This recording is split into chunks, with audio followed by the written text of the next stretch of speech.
The next problem. Three very large plates of same area are kept parallel and close to each other. They are considered as ideal black surfaces. Okay, it gives you an idea that the emissivity, the coefficient of emissivity is 1. Okay, and have very high thermal conductivity. The first and the third plates are maintained at temperatures 2T and 3T respectively. The temperature of the middle, that is the second plate, under steady state condition is. Okay, now let us try to understand. We have three plates of very large cross section area, area, and they are placed parallel to each other. Okay, one is kept at high temperature 3T, and the first one is kept at slightly lower temperature 2T. Okay, the middle one, we have to find out its temperature. Okay, now here we have to apply the case of Stephen's law. Okay, now these bodies, they are radiating heat in the surrounding, at the same time they are absorbing heat from the surrounding. Now the subject plate in this case is T2, that is the middle one. So if we consider T2 as being the object, then it is under the influence of temperature, the heat that it is receiving from its surrounding. So we will consider that it is receiving heat from T3 as well as T1. Okay, that means both the plates, first and third plates. At the same time, it is radiating some portion of heat back to the surrounding. So if we consider that,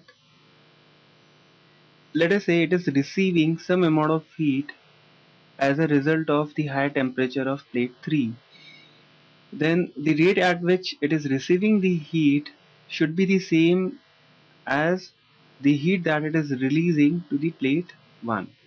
Okay, so according to Stephen's law, the rate or the power of radiation should be equal to power of absorption.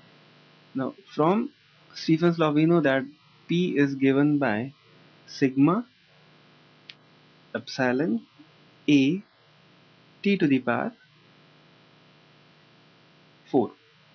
Okay, so if we consider the case of P 2 and 3, that means the middle plate is receiving more amount of heat. So if we write P absorption, then in that case we have to write sigma epsilon is 1, because it is given that they are perfect blood bodies. So the value of epsilon is 1 for all the three. So sigma A T to the power T3 to the power 4 minus T to the power 4. Okay, now this can be further written into as sigma A 3 to the power 4 is 81 T to the power 4 minus T to the power 4.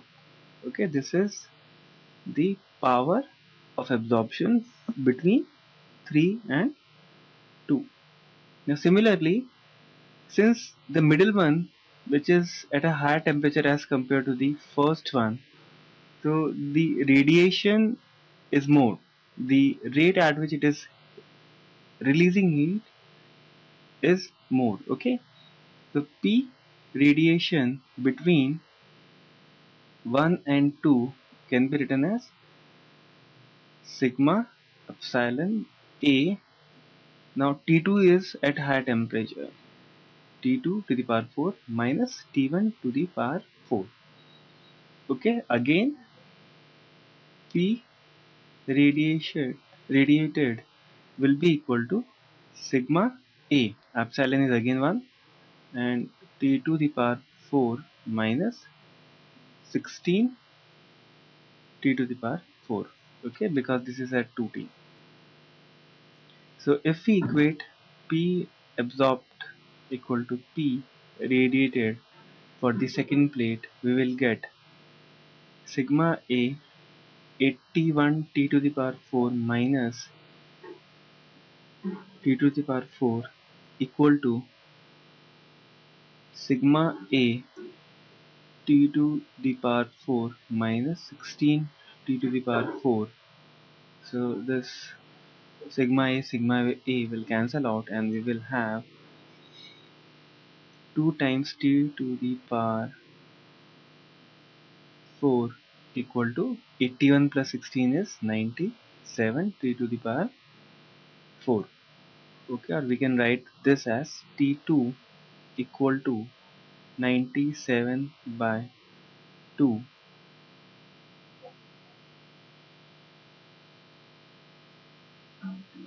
times t. Okay, so the correct option is option C.